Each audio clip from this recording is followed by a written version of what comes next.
Bom dia, 82. Estão me ouvindo direitinho?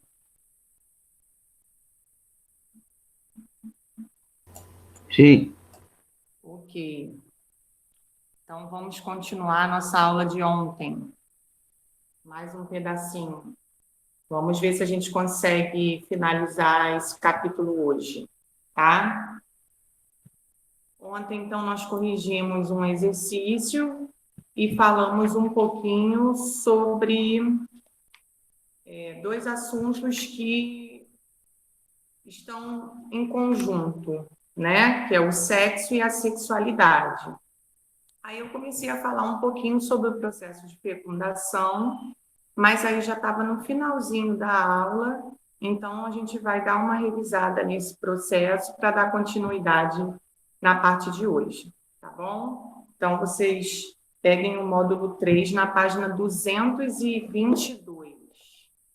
Procura lá. E nós vamos sublinhar também algumas partes. Então, pega alguma coisa aí, um marca-texto, uma caneta, um lápis, que vocês tiverem aí para marcar as partes que eu for falando.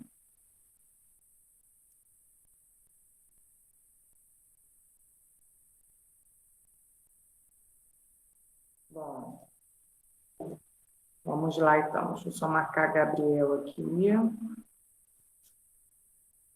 Vou começar devagarinho, porque ainda tem gente entrando,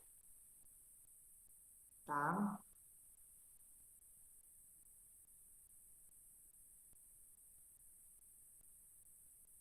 Vamos lá então. Então, na página 222. A página 222, ele retrata para a gente o processo de fecundação, né? Aí eu falei para vocês que o corpo do homem, ele produz as células reprodutoras a todo momento. As células femininas já ocorrem de maneira diferente. Então, uma vez por mês, a mulher vai liberar o óvulo ou o ovócito para fora do ovário para esperar ele ser fecundado, tá? Então, nessa página 222, nós temos exatamente essa imagem. Aqui, na imagem desse útero, é como se a mulher tivesse no período fértil dela, tá? Então, o ovócito, ó, ele já está fora do ovário, esperando um espermatozoide.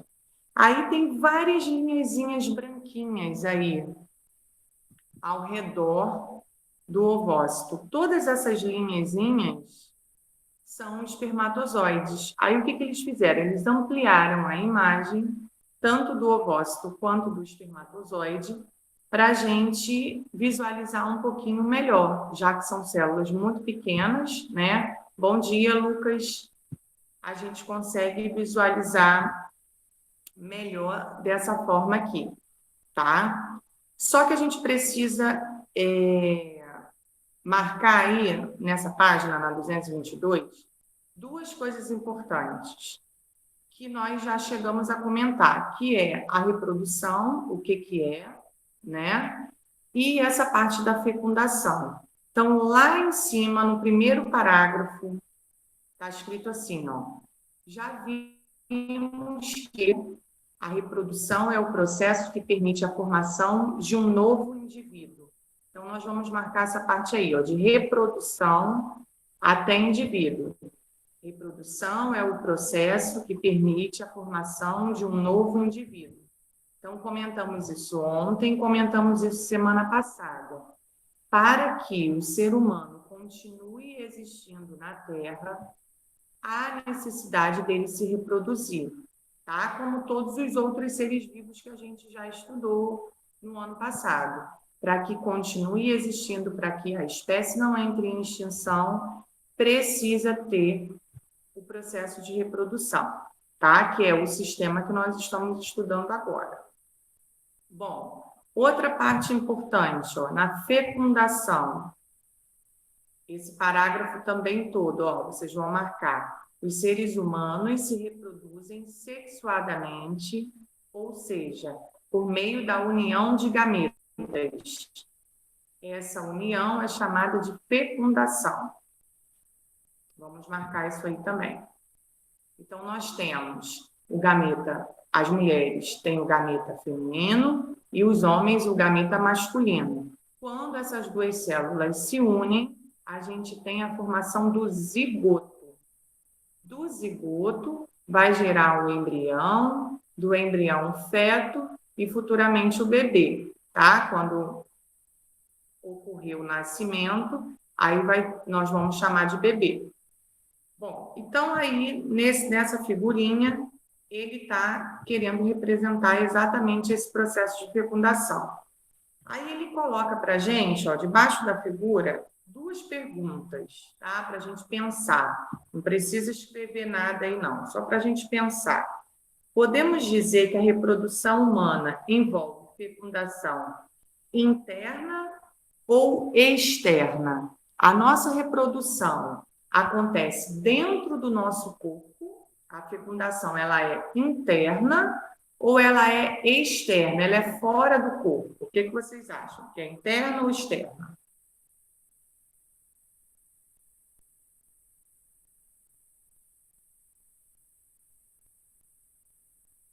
A gente já estudou fecundação, né, em outras espécies, sem ser o ser humano.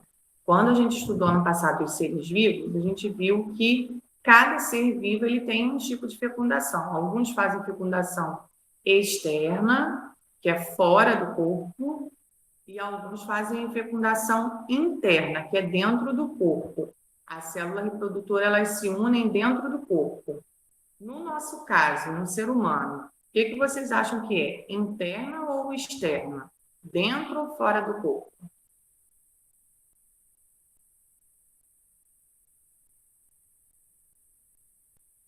Ninguém responde? Acordem, gente. Estão dormindo? Repita a pergunta, professor, por favor. Esse processo de fecundação que a gente está vendo aí nessa página 222, na fecundação humana, tá? Na reprodução humana, quando há essa fecundação aí do óvulo com o espermatozoide, isso acontece dentro do corpo da mulher ou fora do corpo da mulher?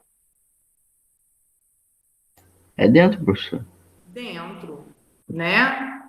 Dentro do corpo da mulher. Então, quando acontece dentro, a gente diz que essa fecundação é uma fecundação interna, tá? Porque está dentro do corpo. Aí na questão 4 ele coloca o seguinte, ó. Se houver uma barreira física entre o pênis e a vagina, como um preservativo, né, que o preservativo é uma barreira, ocorrerá fecundação? O espermatozoide vai chegar lá no óvulo? Não, né? Se está tendo uma barreira. Então, em programa de saúde, a gente estudou diversos métodos anticoncepção, né? Que serve para a mulher não engravidar. Então, todos aqueles métodos que a gente estudou, o DIU, o diafragma, o preservativo, todos aqueles métodos servem como uma barreira para impedir a entrada, né? Ou melhor, para impedir que esse espermatozoide chegue até esse óvulo. A pílula, mesma coisa, Lucas. Se ela tomar também é uma forma de barreira, tá? Ela não vai ocorrer aquele processo de produção de hormônios para liberar esse ovócito, e aí esse ovócito ele não vai chegar nem aí aonde ele está nesse desenhozinho, nas tubas uterinas, ele vai ficar guardadinho dentro do óvulo, ele não chega nem a sair, tá? Então, a pílula ainda é um método melhor ainda, porque o óvulo ele não chega nem a sair de dentro do ovário, a pílula impede esse processo de ovulação, tá? Aí, se o homem soltar o sêmen, né, que é o líquido que contém vários espermatozoides ali, não vai engravidar a mulher, tá? Mesmo ela tendo contato com esse esperma, com esse sêmen, ela não vai engravidar. Por quê? Porque o remédio inibiu a saída do óvulo.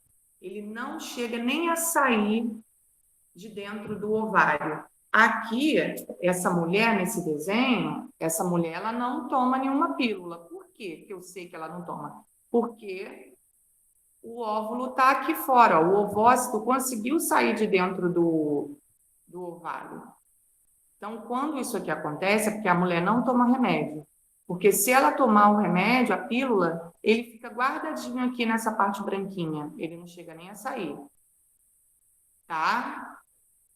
Então, no caso da pílula, é como se fosse um método assim, bem eficaz, porque não chega nem a preparar o óvulo para ele sair do ovário. Tá? Ele fica guardadinho lá. Só sai se ela não tomar direito, né? Que a gente já comentou isso no programa de saúde. Se ela tomar tudo irregular, esquecer de tomar, tomou hoje, não tomou amanhã, e ficar assim nessa bagunça, aí realmente ele já perde, a pílula já perde a eficácia dela. E aí não vai funcionar do jeito que deveria funcionar, tá?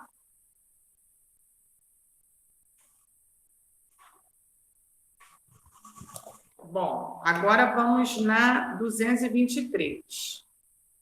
Então, agora nós vamos imaginar, tá, que aconteceu esse processo de fecundação, que o espermatozoide conseguiu entrar lá dentro do óvulo e a mulher já está grávida, tá? Já ocorreu o processo de fecundação.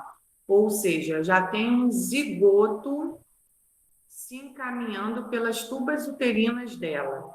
O zigoto, lembrando, é a célula reprodutora masculina, o espermatozoide, junto com a célula reprodutora feminina, que é o óvulo. Quando os dois se unem pelo processo de fecundação, chama-se zigoto, tá? Então, nós temos aí, ó, na página 223, mostrando essa divisão desse zigoto, ou seja, essa multiplicação.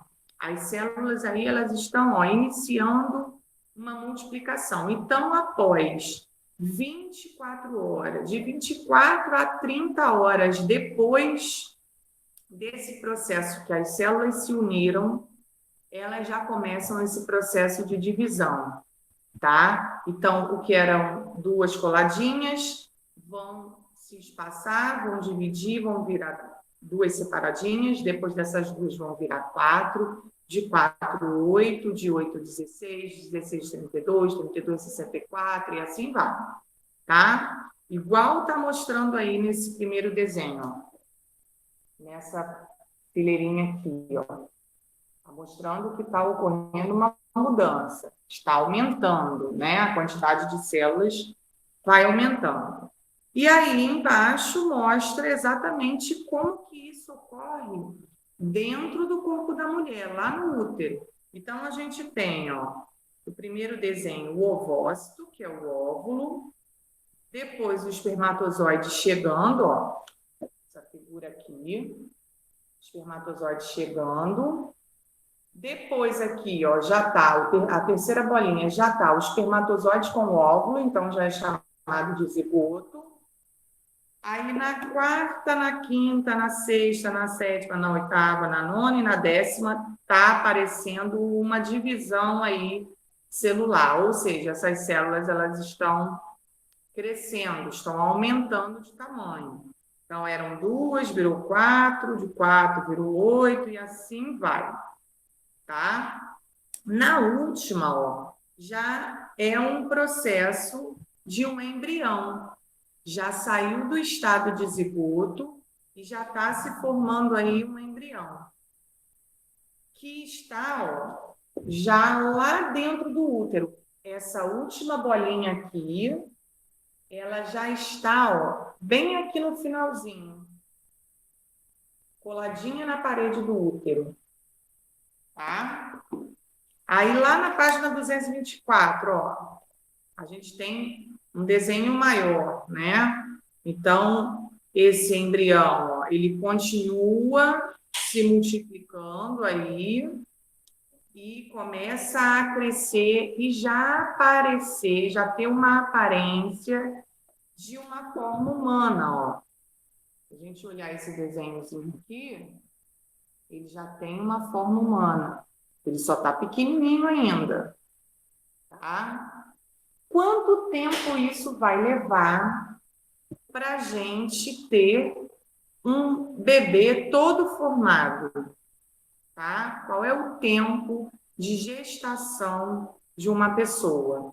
Ela pode levar até 40 semanas, tá? Eu já ouvi relatos de algumas pessoas que ultrapassaram essas 40 semanas.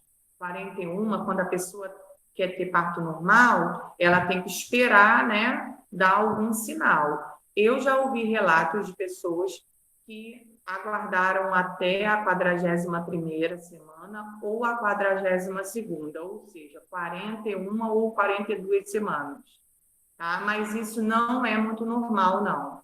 Geralmente o corpo dá sinal antes, tá? Com 38 semanas, mais ou menos, o corpo já está dando sinal para que o neném, né, quer nascer, tá? E aí a gente tem dois tipos de parto. O parto normal, que é aquele em que o corpo vai dar algum sinal, a bolsa vai estourar, a mulher vai ter que ir correndo para o hospital, né? Porque o neném nasce muito rápido nesse processo.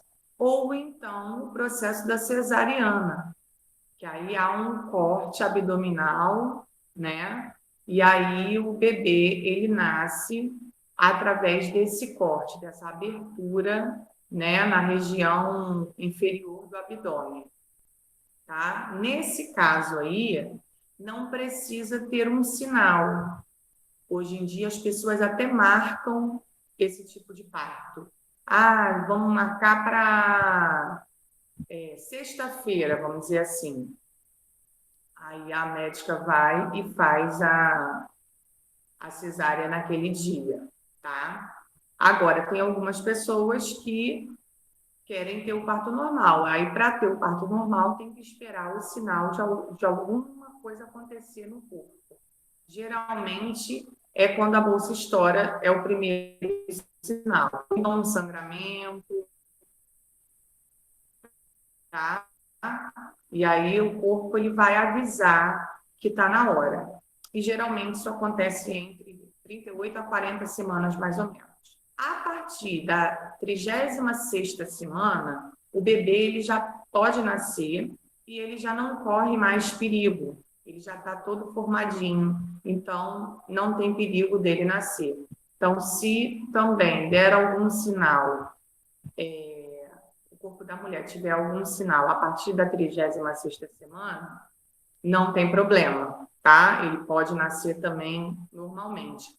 Antes de 36 semanas, aí já é um parto prematuro, tá? Aí o bebê pode nascer com alguma dificuldadezinha, ou em respirar, ou no batimento cardíaco, ou às vezes não, também não é uma regra não, tá?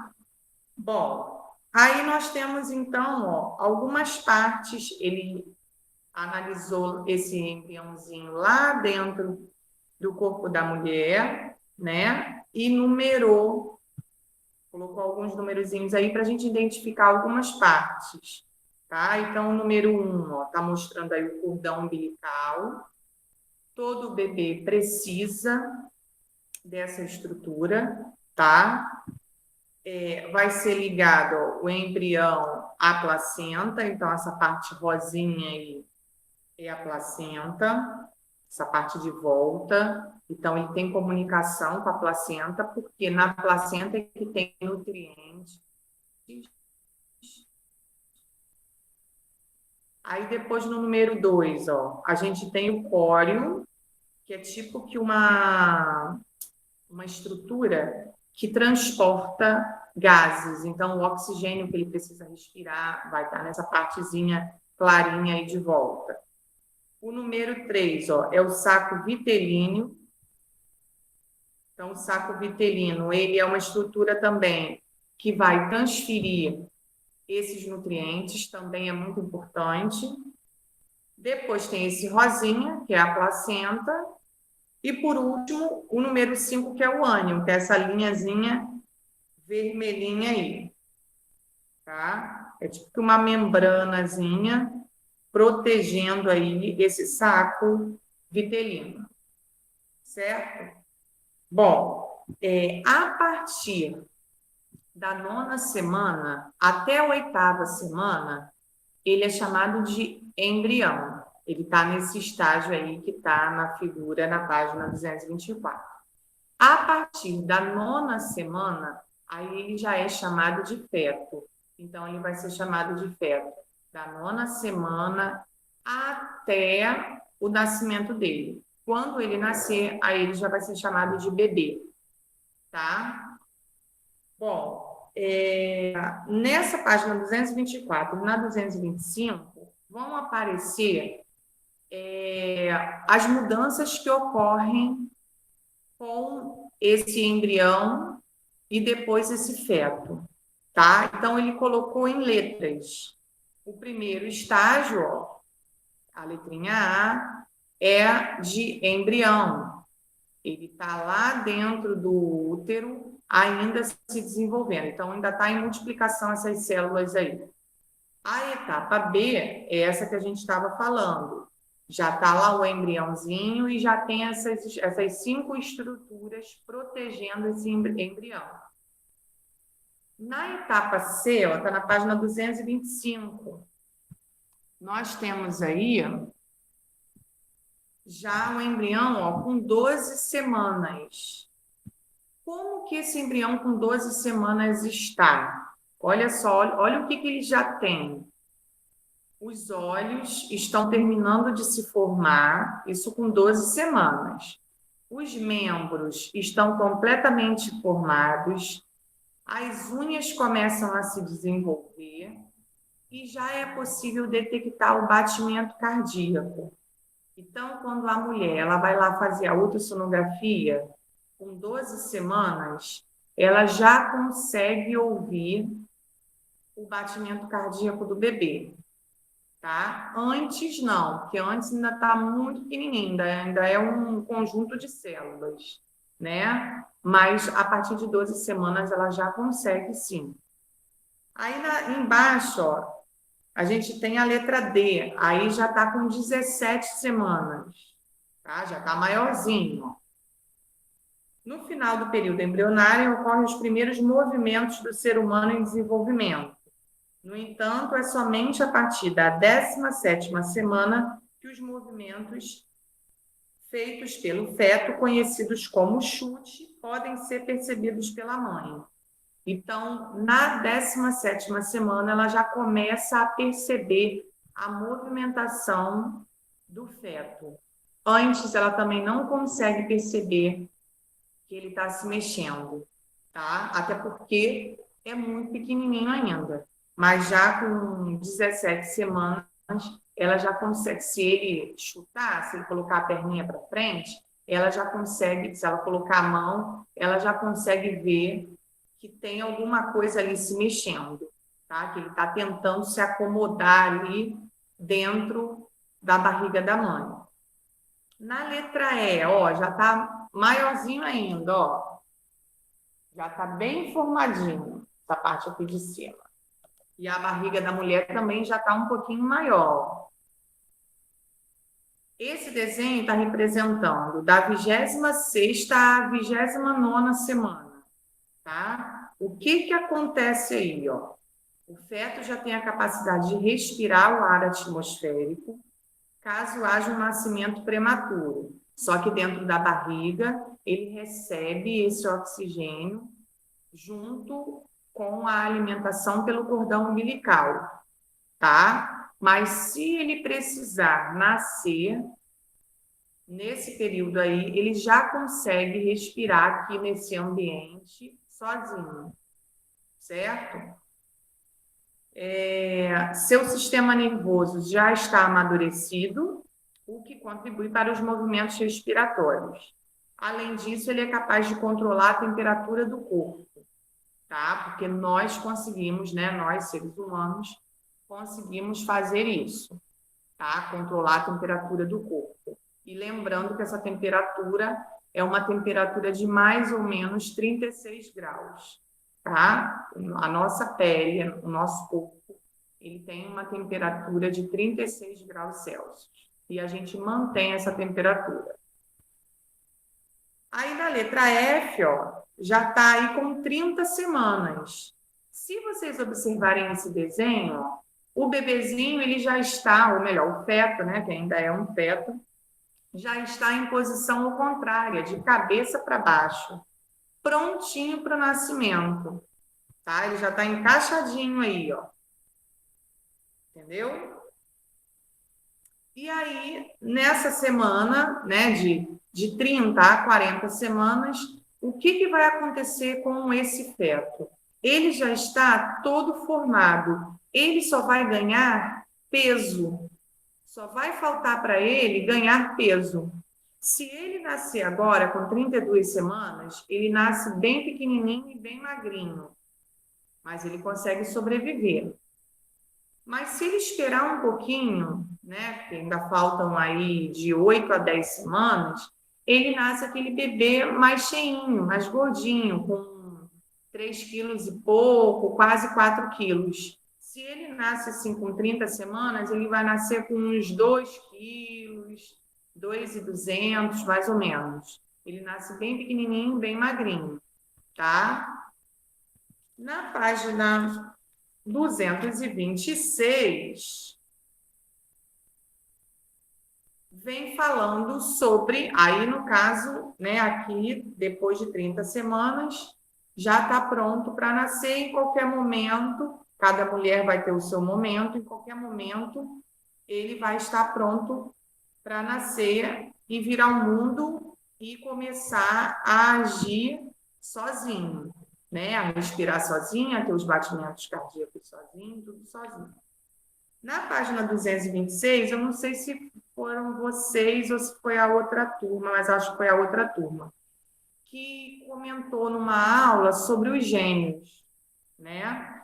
E aí o livro, ele fala sobre esse processo, e nós estudamos isso também em programa de saúde, tá? Aqui está diferenciando os dois tipos de gêmeos.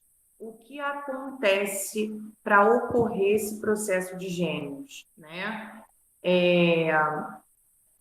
Esse processo ele não é muito normal, né? É difícil de acontecer, apesar que na sala de vocês a gente tem um exemplo vivo disso, né? Que é Caio Cauã, mas é raro acontecer, tá? Não é comum acontecer. É bem difícil na espécie humana ocorrer a formação de gêmeos. Mas quando ocorre, ocorre dessas duas maneiras, ó. O primeiro exemplo é o gêmeo idêntico. O que acontece lá dentro do corpo da mulher para gerar um gêmeo idêntico, tá? Ó, a gente tem aí, ó, um espermatozoide e um ovócito. Uma célula de cada, tá? Aí, ó, formou o zigoto. Elas se uniram, formou o zigoto. Na terceira parte, ó, a gente tem aí o que deveria estar sendo formado. Um embrião só, a gente tem uma formação de dois. As células, olha como que as células estão. Elas estão em dois grupinhos diferentes. Ela deveria estar num grupinho só. Mas ela, por algum motivo, que é um motivo assim raro, né? Ela se separou. E aí começou a se multiplicar de novo, só que separada. O que ocorre? Ocorre a formação de dois seres ao mesmo tempo, que é o que está mostrando aí, ó, na última foto. Só que eles dividem tudo. É uma única placenta e eles dois ali. Então, é um único alimento para os dois. É um único oxigênio para os dois, né? Eles dividem tudo, porque eles estão na mesma placenta. E aí vão gerar o que a gente chama de gêmeos idênticos. Então, nós temos aí, ó, dois menininhos bem parecidos. tá? E sempre do mesmo sexo. Nesse caso de gêmeo, ele vai ser sempre do mesmo sexo, tá? Agora, pode ocorrer de uma outra forma. Como? Também não é comum, mas pode acontecer, ó. A mulher, lá na hora que ela está no período de ovulação, em vez dela liberar um óvulo, ela libera dois. Por algum erro, o organismo se confunde e aí, em vez de liberar um óvulo, liberam dois óvulos. Aí os espermatozoides, como não são bobos, né? Se tem dois óvulos, vão chegar dois espermatozoides. Aí, ó, aparece aí, ó, o espermatozoide, um espermatozoide chegando e o outro espermatozoide chegando. Cada um fecundou um óvulo. Então, nós temos aí, ó, dois óvulos fecundados, que está aparecendo aí dois zigotos. Depois, nós vamos ter dois embriões. E depois, ó, dois fetos em placentas diferentes. Nesse, cada um vai ter a sua placenta, tá? E aí pode nascer como? Dois meninos, duas meninas ou um casal, um menino e uma menina, que geralmente acontece mais assim, um menino e uma menina, tá? E aí eles não vão ser idênticos, ó. O menino, ele não tem nada a ver com a menina. Eles são até parecidos porque são irmãos, são filhos do mesmo pai, da mesma mãe, então vão ter alguns traços parecidos, mas não idênticos iguais os de cima. Certo? Alguma pergunta até aqui? Ou algum comentário? Querem falar alguma coisa? Tá tranquilo, professor. Não? Ah, hoje você está com o microfone? Que bom. Bom, então tá. Bom, aí na página 227, ele fala sobre o processo de pré-natal. O que é isso? O pré-natal é um acompanhamento que a mulher tem que fazer, né? Tem que ter, ou pelo menos todas deveriam ter, né? Mas a gente sabe que por conta de condições, muitas mulheres às vezes não fazem, né? Mas deveriam fazer, que é o acompanhamento com um médico de como está esse processo de gestação dela, tá? Então, não é simplesmente a mulher ficar grávida, estou grávida e vou esperar nascer. Não. Existe uma série de cuidados que durante a gestação ela precisa ter. Então, existem alguns exames que ela vai precisar fazer, existem as ultrassonografias que ela vai precisar fazer para ver como que está o desenvolvimento do andamento, né, da gestação dela, a princípio do embrião e depois do feto. Existem exames que precisam ser feitos nas datas certinhas, que é uma data marcante para o desenvolvimento do feto, tá? Então, isso também é analisado.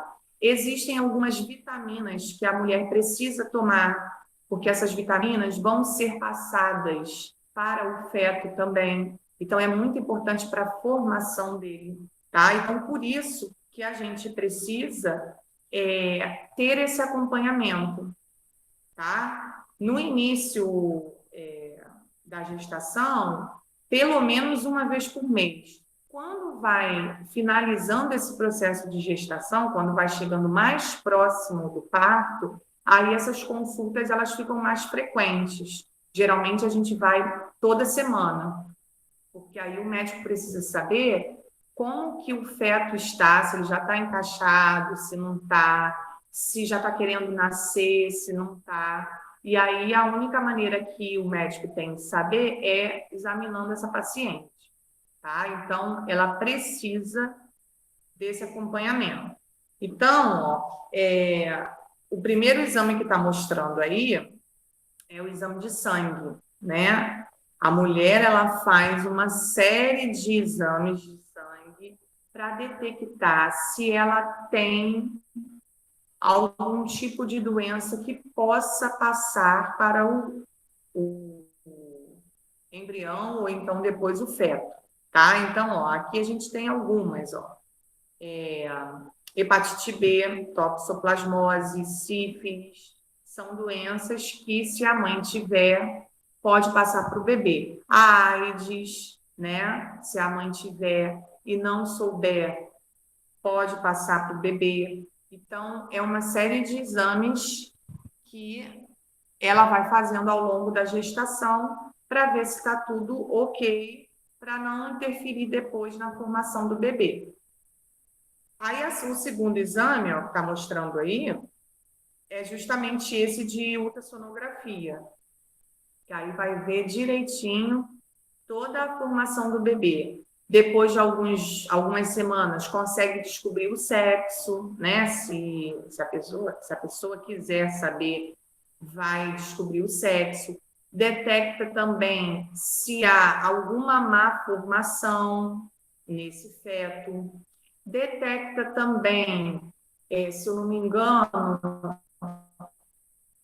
com 15 semanas, eu acho, detecta se ele tem chance de vir com síndrome de Down ou não, tá? Então, isso tudo com a ultrassonografia a gente consegue verificar, o médico consegue verificar, ok? Bom, e aí, aqui embaixo da 227, fala algumas coisas que a gente deve evitar para que o bebê ele nasça o mais saudável possível, tá? Que coisas são essas, ó? Evitar bebida alcoólica, né? É sempre bom a mãe, a gestante, enquanto está nesse período, não ingerir bebida alcoólica, embora a gente saiba que tem pessoas que estão gestantes e ingerem a bebida alcoólica, mas ela pode sim acarretar algum problema. O cigarro também, tá? A pessoa que fuma, seria bom não fumar na gravidez. Eu não sei se alguém consegue isso, né? Porque a pessoa que é fumante, ela já está viciada àquelas substâncias. Então, eu não sei se durante a gravidez ela consegue parar de fumar, tá? Mas seria bom também a pessoa não fumar. E as drogas, né? Então, Sara, beber refrigerante fica uma opção da própria pessoa, tá? Não tem nenhum estudo assim que faça mal ao bebê, que cause alguma má formação, vamos dizer assim. Mas algumas mulheres optam por não beber. Eu, na minha gravidez, eu não bebi. Eu já não bebia muito refrigerante mesmo. Na minha gravidez, eu não bebi refrigerante nenhum. Eu só tomava suco e água. Então, fica a critério da mulher. Depois que ele nasce, aí realmente, se a pessoa, se a mãe estiver amamentando, aí o que que acontece? Não pode beber, porque o refrigerante tem gases, né? Então, esses gases passam para o leite e aí o bebê, se alimentando desse leite, ele pode ter cólicas depois, tá? Por causa dos gases. Então, realmente fica assim a critério da mulher. Durante a gravidez até pode tomar, mas algumas mulheres não costumam tomar. E após, aí não. O neném nasceu e você está amamentando, aí tem uma série de alimentos que você tem que evitar, porque senão pode se transformar em gases e isso passar para o leite e dar aquela cólica no bebê. Ele já costuma ter cólica, mas se você ingerir determinados alimentos, a cólica fica maior ainda. Certo? Bom, aí fala também algumas coisas que a gente pode fazer, né? Manter o nosso peso, não comer muita besteira para não engordar muito. O ideal é você engordar, a mulher engordar 1 quilo por mês. Então, se ela fugir muito disso, toda vez que ela vai na ginecologista, e a ginecologista ela pesa para ver qual é o peso e se está além ou se está bom pelaquele período em que ela está de gestação. O ideal sempre é 1 quilo por mês, ou seja, se a gestação é de 9 meses, ela tem que engordar só 9 quilos. Não é isso que acontece sempre. Tem mulheres que engordam 20, 30 quilos. Aí, conclusão, depois para perder vai ser complicado, né? Então, se você tiver uma alimentação regulada durante a gestação, você vai engordar só o necessário, que é 1 quilo, e depois você vai conseguir perder rápido isso, tá bom? Atividades físicas leves, a mulher pode fazer sim, uma caminhada, um exercício de bicicleta, um pilates, essas coisas leves a mulher pode continuar fazendo, tá? Não pode fazer coisa pesada. Evitar o esforço físico excessivo, tá? Então, não fazer nada assim que o organismo fique com uma estafa muito grande, né?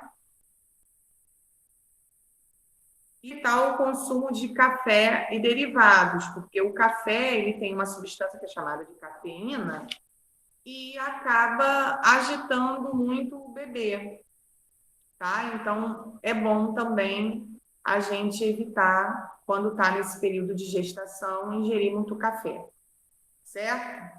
Bom, aí na página 228 mostra esse processo do parto, que foi que eu falei para vocês no início da aula, que pode ocorrer de duas maneiras: parto normal ou parto cesariana, tá? O parto normal ele vai precisar que a vagina tenha uma certa dilatação para que o bebê passe por ali.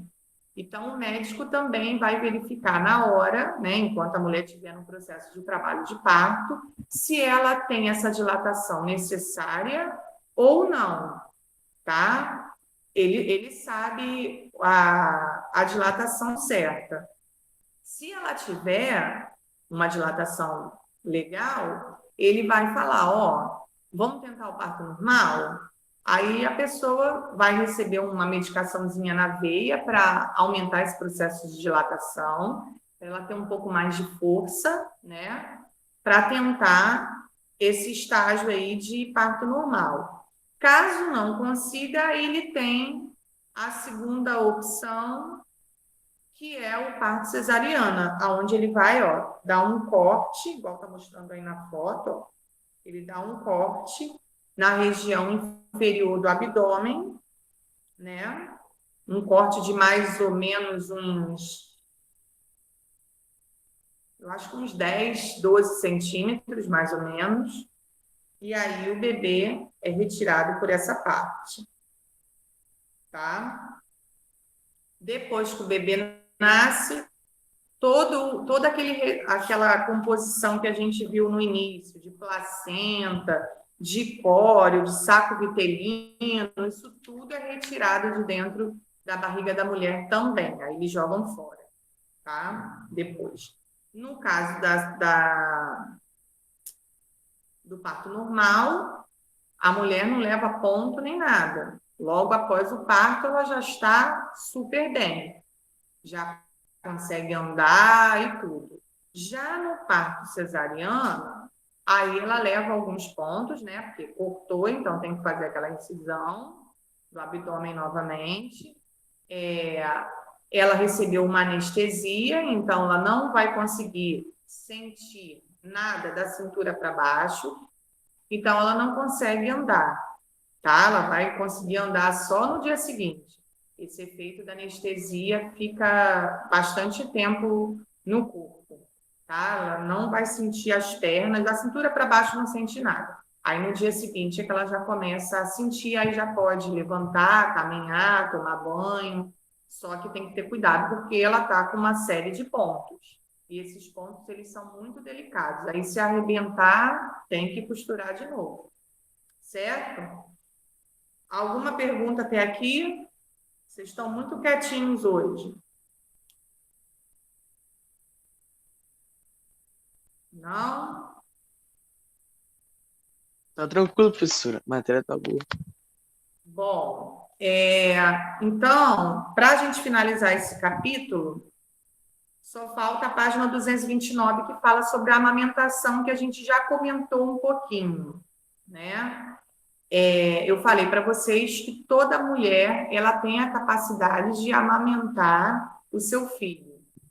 Basta ter uma estimulação, né? Tem que estimular.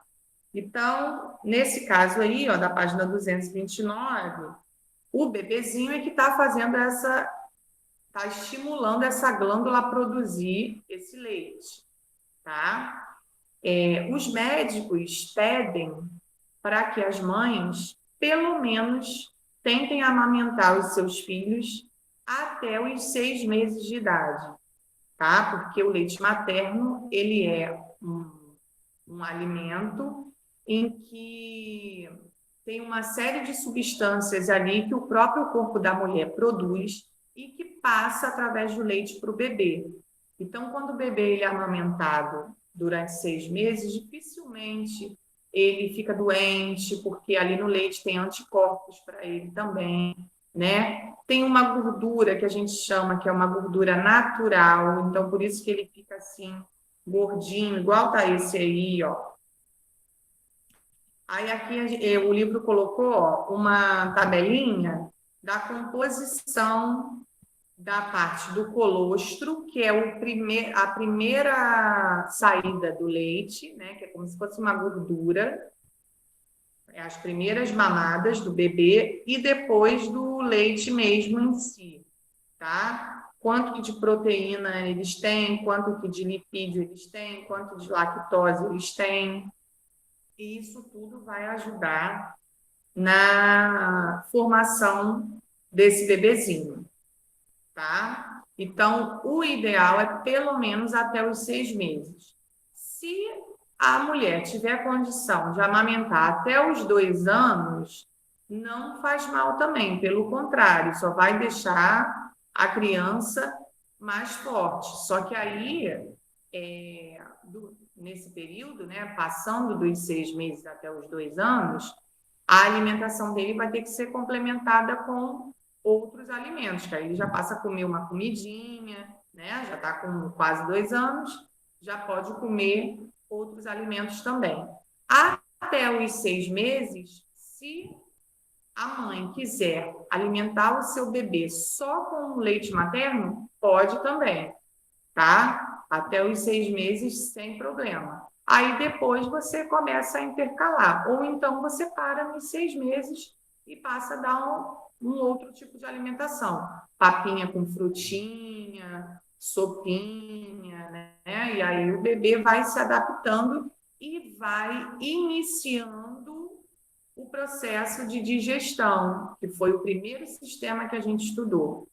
Ele vai adquirindo um paladar, vai conseguindo diferenciar coisas doces de salgadas, né? Porque uma hora ele vai comer uma frutinha, outra hora ele vai comer uma sopinha. Então, ele vai adquirindo um paladar mais diferenciado, tá? Mas, geralmente, antes dos 6 meses, é só o leite mesmo, certo? Que mais? Aí, nesse finalzinho da página 229, fala exatamente isso. Ó. Após esse período, outros alimentos podem ser adicionados à nutrição do bebê, juntamente com a amamentação, que deve ser mantida até cerca de 2 anos de idade. Mas isso quando a mulher tem essa disponibilidade, né? Tem mulheres que precisam voltar a trabalhar, aí não conseguem amamentar até os 2 anos de idade. Só conseguem amamentar os primeiros 6 meses. Certo? Bom, vou passar então a atividade de casa para vocês. A semana que vem, vou colocar aí no chat, ó. Para casa, página 231.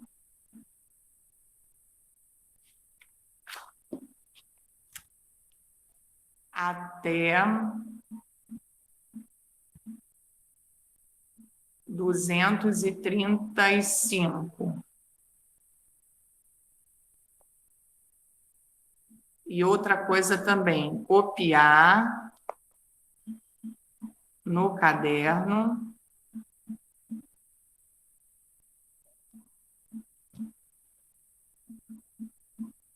parte 1 e 2 do texto de programa de saúde. Vocês precisam ir lá na plataforma, procurar o texto parte 1 e parte 2 da matéria de programa de saúde. A parte 1, tio Gilbert postou quarta-feira passada. E a parte 2, ele colocou ontem. Tá? Então, quem ainda não copiou a parte 1, vai lá na semana passada e procura, na quarta-feira passada, e procura, deixa eu ver aqui que dia que foi. Dia 5, tá? Vai lá no dia 5, procura a primeira parte para copiar e depois vai na data de ontem, dia 12, e procura também essa parte para copiar, tá bom? E no dever de casa, da 231 até 235. Bom, vou fazer a chamada então, hein? Adam,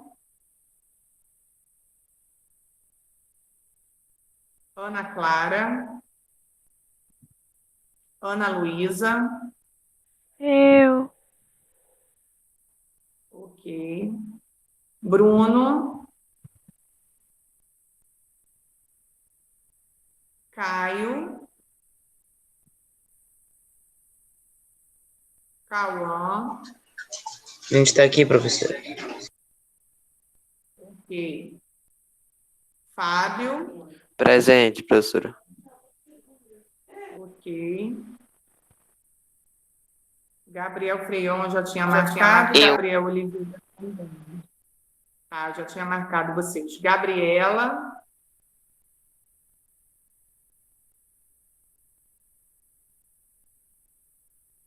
Gabriela Eveline.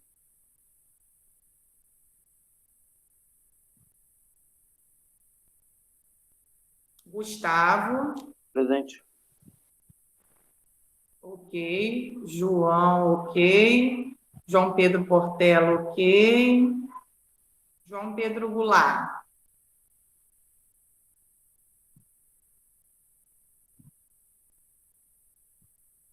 João Vitor.